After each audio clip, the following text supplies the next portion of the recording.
Hello, everyone, and welcome back. Now it's been a while. Uh, Welcome back to the channel. I'm the Lonely Walker, and today we're back to YouTube because lately I've been playing a lot. Um, I've been playing a lot. Free games. One, two, and three. First one is Dungeon Pages.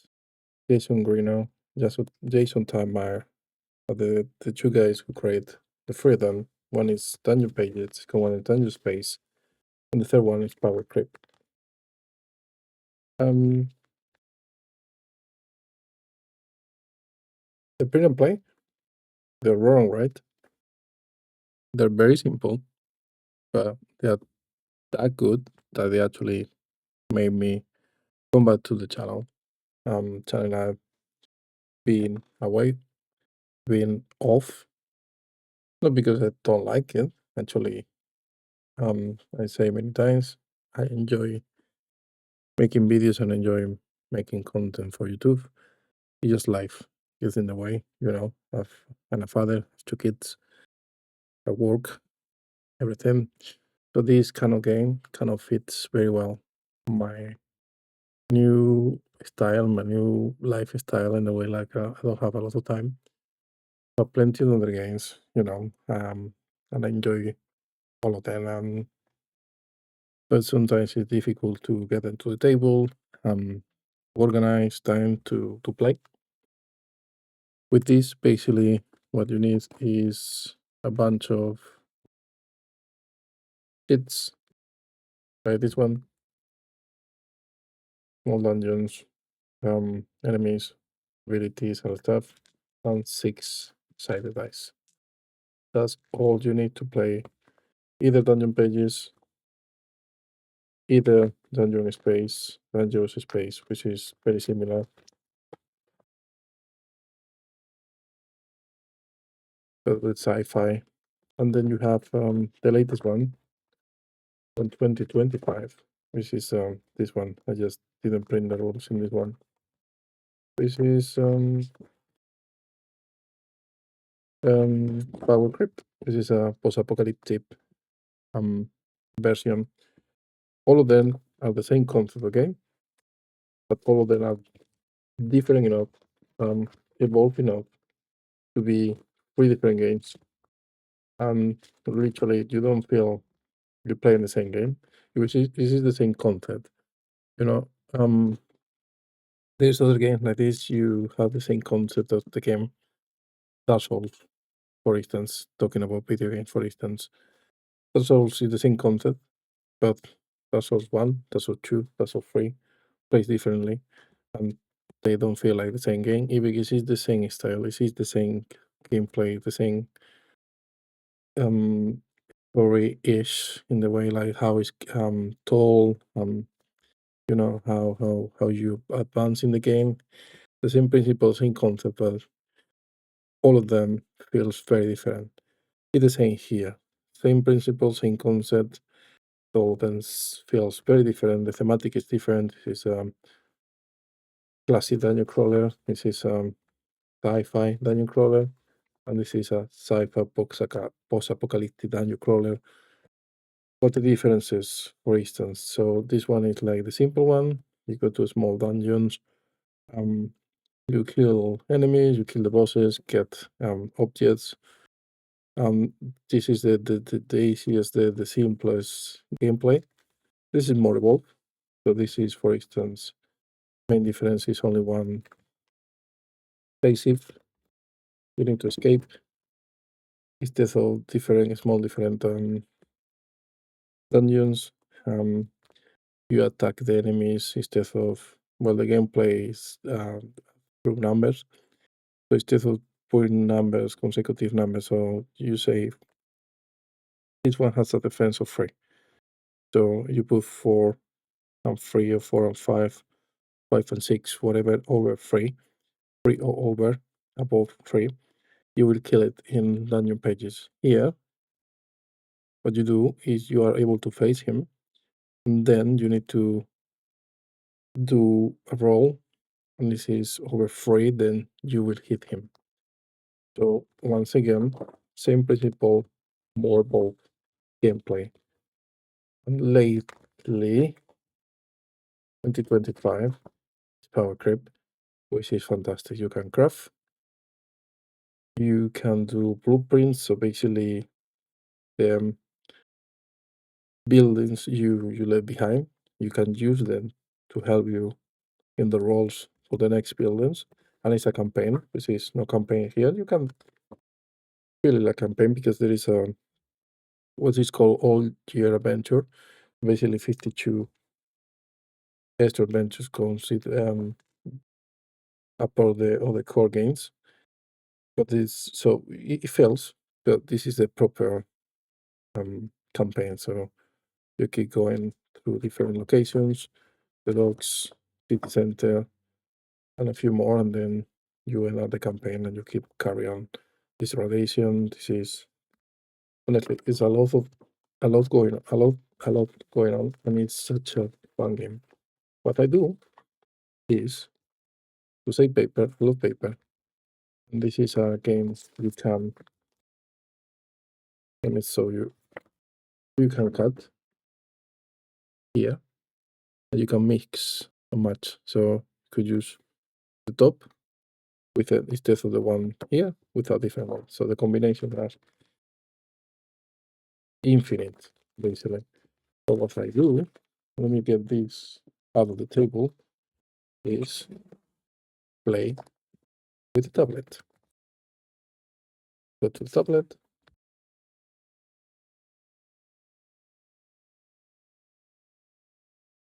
Good notes, that's what I use. And we could actually focus a little bit more.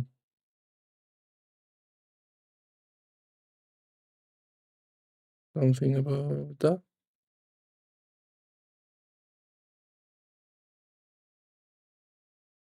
I want to see the dice. Something about this, along these lines. Maybe.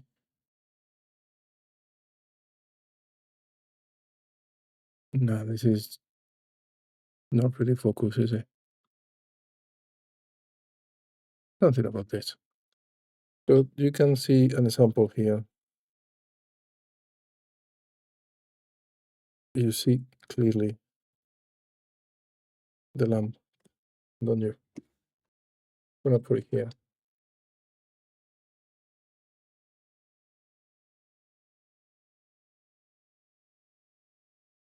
Yeah, I think that was better. The dice, maybe something like this. Cool. Anyway, let's see. So this is an example. This is dungeon pages, okay? So how you play is you start you choose which dungeon first. You have SP, you have health, you have weapons, you have different abilities. So basically what you do is start here and you all need to go all the way until the treasure. The only way to get XP is to do it through consecutive numbers. That means one, if you put here a 1, the next one has to be a 2 or 1. You put here a 2, next one will be a 1, a 2, or 3. So all the way. And you have the enemies here. So the guardian, these two guys here, that's 5 plus. So you have a good dice and evil dice. Good dice will be green, evil dice will be red. You roll double 5s. So let's go to a random adventure. Let's say Closet. Flynn, Mr. Flynn.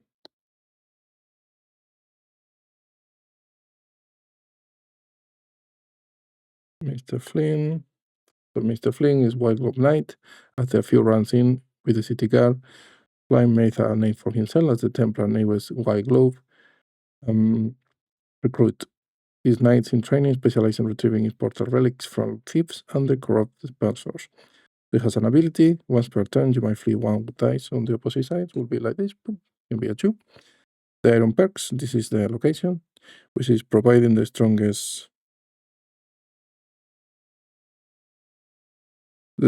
metal for swords, armor, and golems. So we choose, for instance, start here. Sorry. We could start here. We put 1. We have a dagger. We always move only one space, like this. Left, right, up, down. So we roll 5 for 5. We start here. We need to go all the way here, consecutive path. We have this guy, thief activation of 4, and plant activation on a 5. So our evil dice is a 5. So both of the enemies activate. They do 1 damage. So we have 3 enemies, so we receive 3 damage. It's a terrible start. The plant has a defense of 3, and it has only 1 HP. So we could kill 2 plants straight away. Boom. Boom, boom, boom, boom. Because we put numbers, adjacent numbers, to, we need to be more light, I think.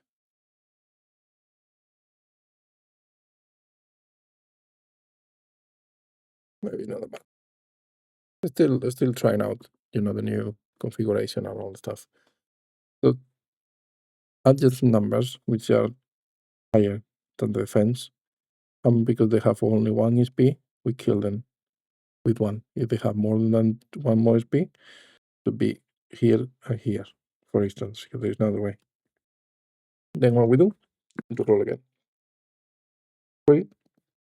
We have only 1 enemy, is the stealing thief. And 3 doesn't activate him because it's 4 plus. So nothing. We have another 5. We can start make, let's say, only like this. So we do 5. And the 3 is a bit of the problem because we want to go all this way. And the 3, if we put the 3 here, it cannot mess with our path. So we need to burn the 3 there. 4 and a 3. That's not too bad actually. We could put 4, activate the thief, so we take 1 damage. But then we can do 4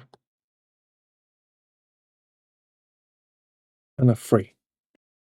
So 5, 5, 4, 3, already consecutive damage. 4 and a 5, 4, we take another damage. This is a terrible start, I have to say. Only 1 space, it will have range 2 or 3. We could go 1, 2, and if we could do in diagonal, we could go 1, 2, 3. So unfortunately, we have only this up, down, left, right, and only 1 space. So we could put 4 here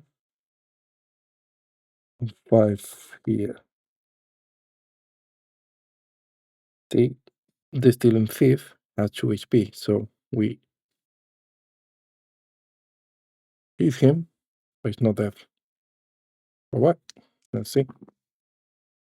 He hit us once again. Another point of damage. That's a terrible start, by the way. We receive already a lot of damage. So to get the coin, we should have 4. Because we need to same numbers in sides that actually connected with the coin. Unfortunately, we cannot get the coin because we cannot put a 5 here because we will lose all HP. So what we're gonna do, put a 5 here, 6 here, kill him. They use different colors, but you don't need to, right? So the coin, unfortunately, is lost. Now we don't take damage, doesn't matter. if the evil dice is terrible. So if we already mess it up with our coin, we could do something about it. But that one, I won. Wait, 6 is not good either. Because 1 per turn, you might flip the one die to the opposite side. So it could be a 6.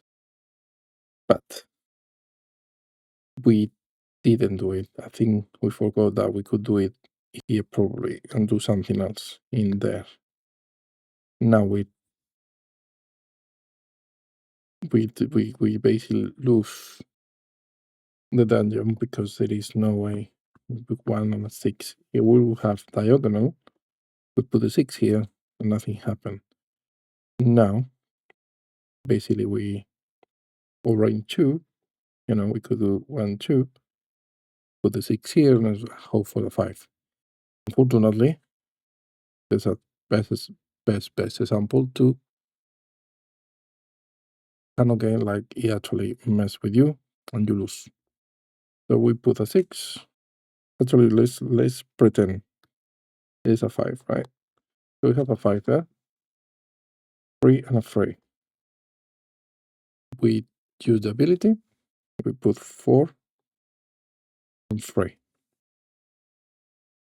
This is a health potion that gives us extra health. We want it, so we need a 5. 1 and a 2 being it's not good. We can't use the base because we will be connecting. And then we will collect in the treasure. So the key is burned. Doesn't work. Key opens the locks, basically. Otherwise you cannot. So we have a 2 and a 1. We can burn them there. 5 helps. So we get the health potion. We burn it and we get the extra health. And we have a 6. We can be a 1. And we get the poison. We basically let us